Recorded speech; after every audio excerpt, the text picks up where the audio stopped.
Bismillahirrahmanirrahim. Assalamualaikum warahmatullahi wabarakatuh. Waalaikumsalam warahmatullahi wabarakatuh. Sebelumnya terima kasih karena adik-adik sudah sempatkan waktunya untuk datang di tempat ini, dan kami juga sudah menganalisis dari masalah-masalah adik-adik ini. Nah, analisisnya kemarin itu ada manajemen waktu sama kepercayaan diri. Nah, untuk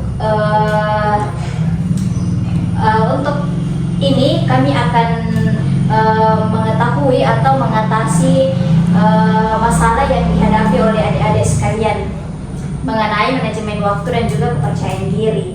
Dan untuk lebih lanjutnya nanti mengenai manajemen waktu dan juga kepercayaan diri mungkin bisa dijelaskan oleh kakak yang di samping saya.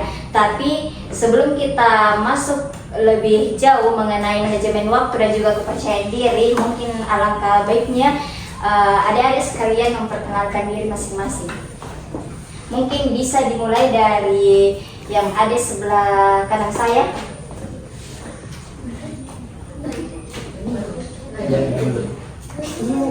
Duduk aja. Duduk saja. Yang diperkenalkan itu nama, kelas, sekolah, sama alamat.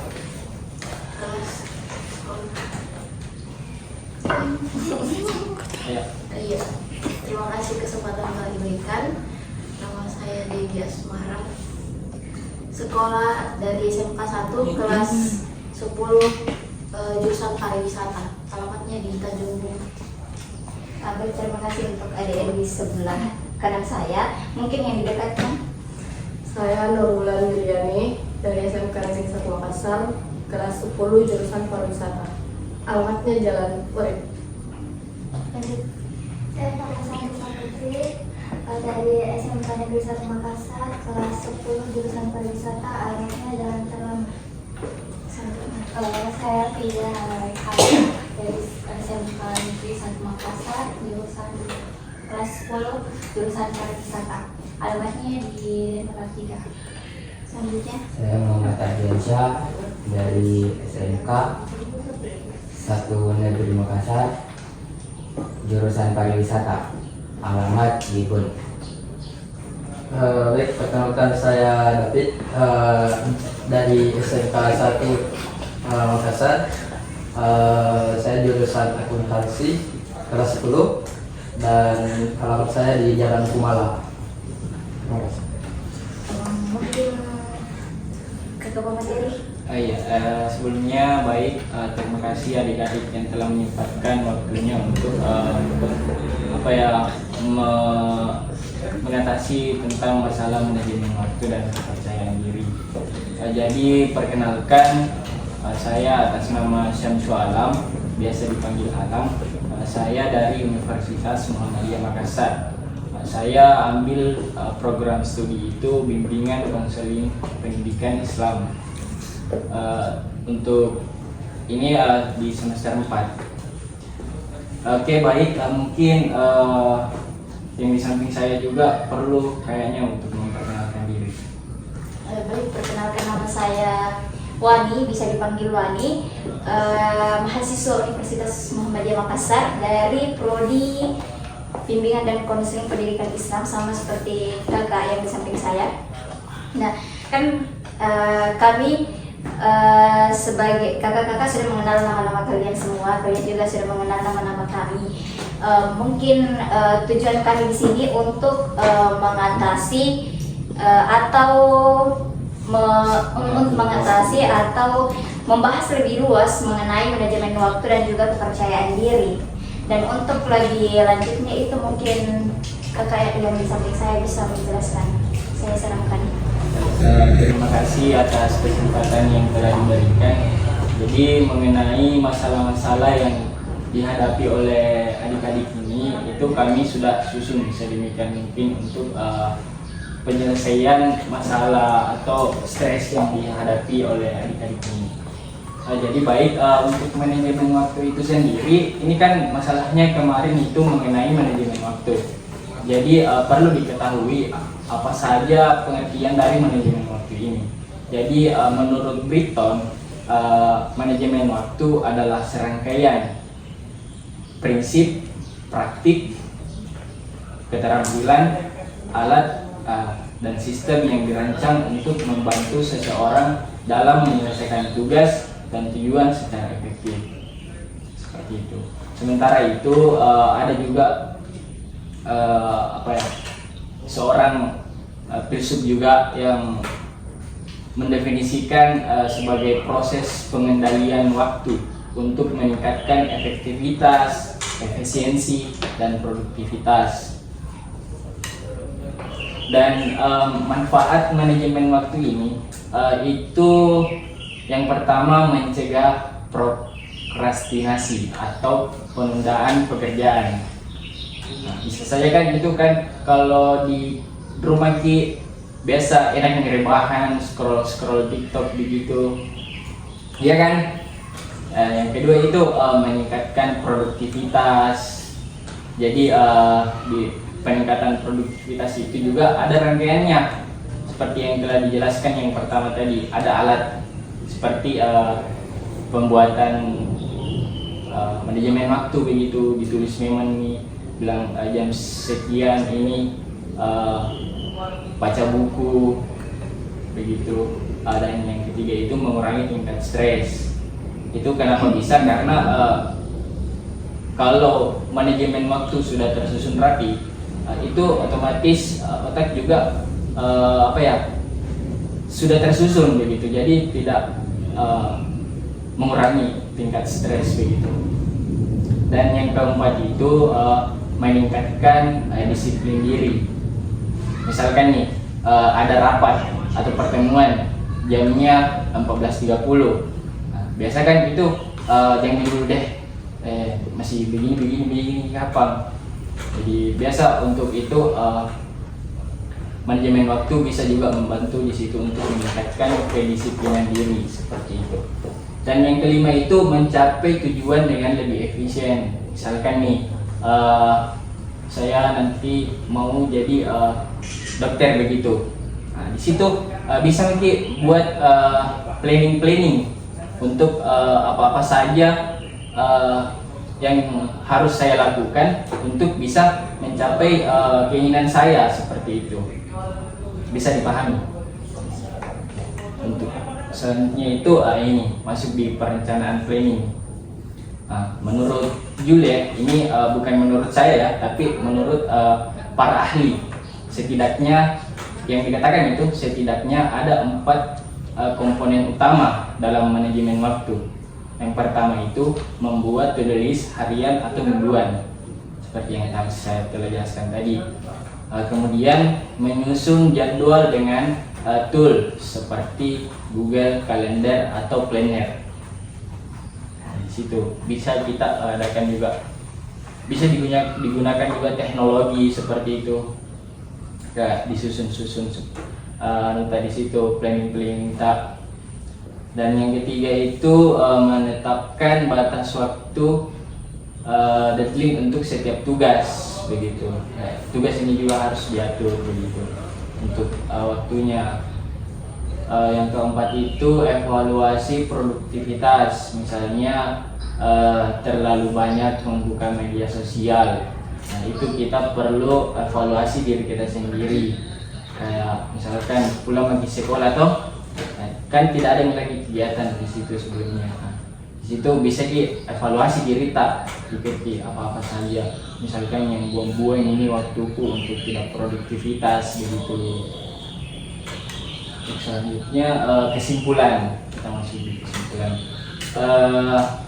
Ini kesimpulannya menurut MC Kenzie menyimpulkan bahwa tujuan utama manajemen waktu adalah memastikan bahwa setiap detik yang dimiliki digunakan secara optimal untuk mencapai hasil maksimal dengan usaha yang terukur. Seperti itu untuk manajemen waktu. Jadi untuk itu saya harap kepada adik-adik untuk bisa lagi memanajemenkan waktunya sebaik mungkin.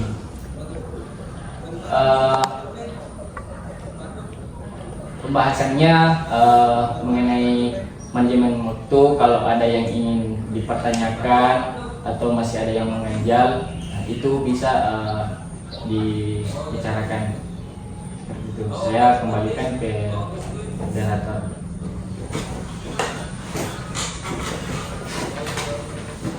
Mungkin itu tadi ada beberapa solusi dari manajemen waktunya adik-adik itu adik-adik bisa membuat jadwal kegiatan supaya ini tugas-tugas adik-adik tidak menumpuk atau adik-adik tetap kerjakan, karena manajemen waktu itu memang sangat-sangat penting, apalagi kalau adik-adik ini ikut kegiatan di luar sekolah. Ini penting sekali karena yang dijelaskan tadi itu ada salah satu solusinya, yaitu membuat jadwal kegiatan setiap kegiatan yang adik-adik ini lakukan. Mungkin ada yang mau bertanya atau bagaimana? Kalau tidak ada mungkin lanjut milih Kita di games dulu, bagaimana games supaya suasana tidak terlalu keruh. Untuk gamesnya kami serahkan kepada teman kelompok kami. Ya. Jadi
main game, sudah bikin seru-seruan sama kakak yang membawa games tadi toh. Ini games toh, pasti adik-adik udah tahu kan manfaatnya tadi games apa? Tahu atau tidak? Tidak. Nah, manfaatnya tadi dilakukan games itu bukan kayak sekedar game saja, tapi kan di situ adik-adik bisa menghargai waktu yang dikasih tadi ke adik kakak, ada 5 detik untuk menjawab.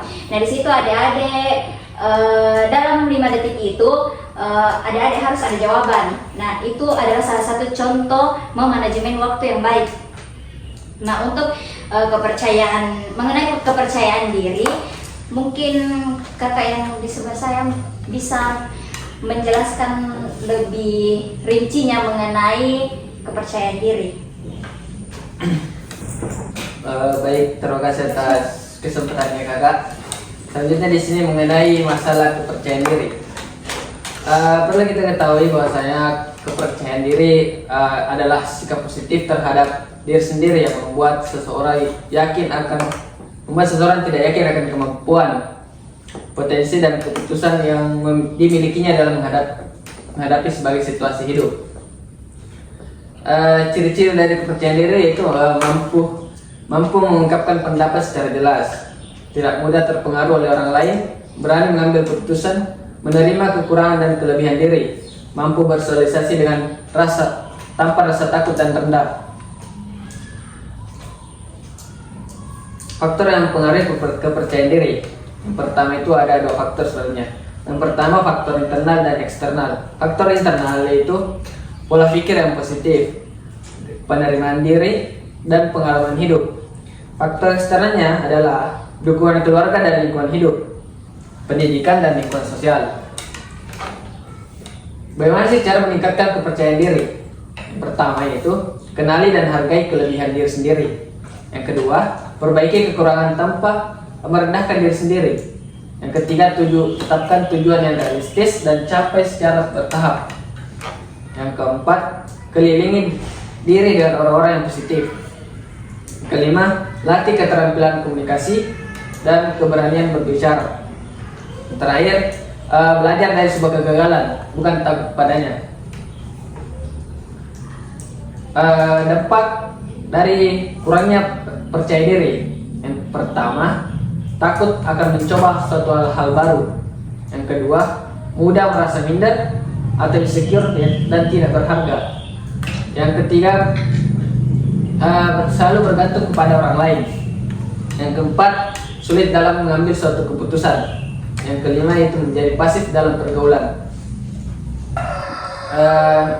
Itulah tadi dari materi-materi tentang kepercayaan diri, ciri-ciri dan pengaruh dan dampak yang terjadi terhadap dampaknya kepercayaan diri.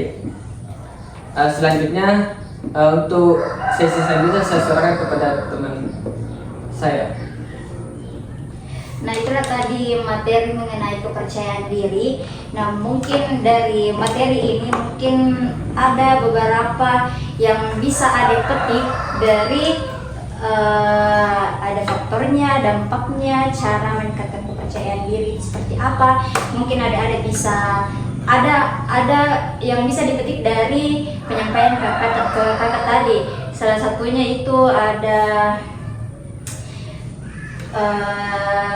kenali dan hargai kelebihan diri kita sendiri. Nah, di kalangan sekarang itu banyak sekali adik-adik yang susah sekali percaya diri, apalagi kayak insecure, apalagi kalau mengenai fisiknya nih pasti kayak banyak insecure toh. Nah, ini tadi cara yang disampaikan oleh kakak itu mungkin bisa adik-adik adik-adik lakukan di sehari-harinya adik-adik supaya ini kepercayaannya adik-adik tidak lagi kayak tidak insecure nih, kayak bisa kenal dirinya sendiri, bilang saya memang sebenarnya begini. Dan untuk manajemen waktu tadi itu mungkin sedikit dari kakak untuk memanage waktu yang baik, apalagi adik-adik yang sibuk sekolah, sibuk mi sama tugasnya, sibuk mi sama kegiatan di luar sekolah, sibuk mi sama di kegiatan organisasinya toh. Nah, mungkin untuk mengatasi itu supaya bisa kerjakan semua, apalagi kan kita pasti utamakan tugas, tapi pasti jelek juga dirasa kalau misalnya ndak ikut di acara organisasi atau mungkin bisa bikin suatu jadwal yang berbentuk fisik, kayak jadwal begini kertas terus dibikin di sini rangkaian kegiatan. Misalnya hari Senin saya itu ada tugas kuku kumpul untuk hari ini, waktunya segini. Terus tapi kan di hari Senin itu ada juga kebetulan ada kegiatan organisasiku. Nah, di situ untuk memanage waktunya mungkin bisa di situ ditulis bilang untuk kegiatan organisasinya saya ditulis di situ tanggalnya, jamnya misalnya jam 2.30 baru mulai toh, supaya tidak terlalu pusing karena pasti bilang yang mana ini aku kerja toh. Jadi bisa dibikin suatu jadwal kegiatan untuk memanage waktu supaya semua kegiatan, semua tugas tetap terlaksana. Tetapi kalau misalnya mau yang lebih mudahnya, apalagi kan di era sekarang banyak sekali anak-anak yang menggunakan teknologi, terutama itu HP toh. Lebih gampangnya itu bikin jadwal di HP, terus kita jadikan wallpaper. Itu yang utama pas buka kasih screen tuh. Terus bisa dibikin jadwal kegiatan di situ, jadwal harian, jadwal tugas. Misalnya kalau kerja kelompok toh bisa bikin di situ jadwal bilang hari ini jam segini, supaya tidak ulur-ulur waktu lagi. Apalagi kalau tidak ada jadwal, tidak ada persiapan bisa bisa kayak nanti deh, besok lagi deh, karena kan tidak ada jadwal tidak ada tujuan untuk itu toh. Jadi bisa dibikin jadwal yang bentuk fisik, bisa juga yang di HP itu supaya memudahkan. Mungkin itu sedikit dari mengenai masalahnya ini adik-adik mengenai manajemen waktunya sama kepercayaan dirinya, supaya semoga adik-adik ini bisa sedikit terbuka dari pemahamannya kakak tadi, dari penyampaiannya kakak tadi, adik-adik ini bisa terbuka bahwa atau bisa menerapkan apa yang solusinya, contoh yang dikasih tadi bisa diterapkan untuk itu masalahnya.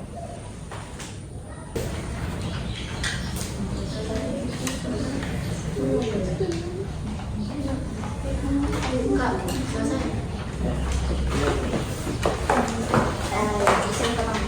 Yang selesai.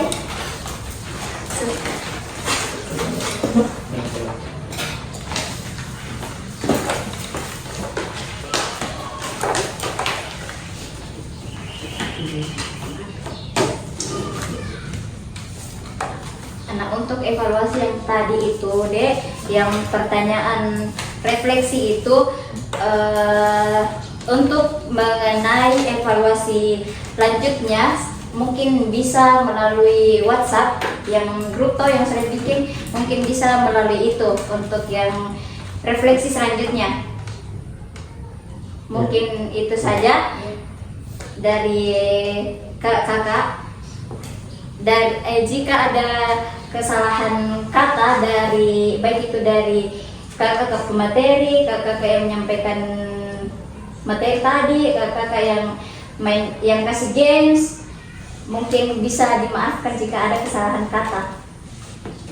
Mungkin itu saja hari ini deh. Terima kasih karena sudah menyempatkan waktunya untuk melaksanakan suatu kegiatan ini. Mungkin itu saja. Assalamualaikum warahmatullahi wabarakatuh. Waalaikumsalam warahmatullahi wabarakatuh.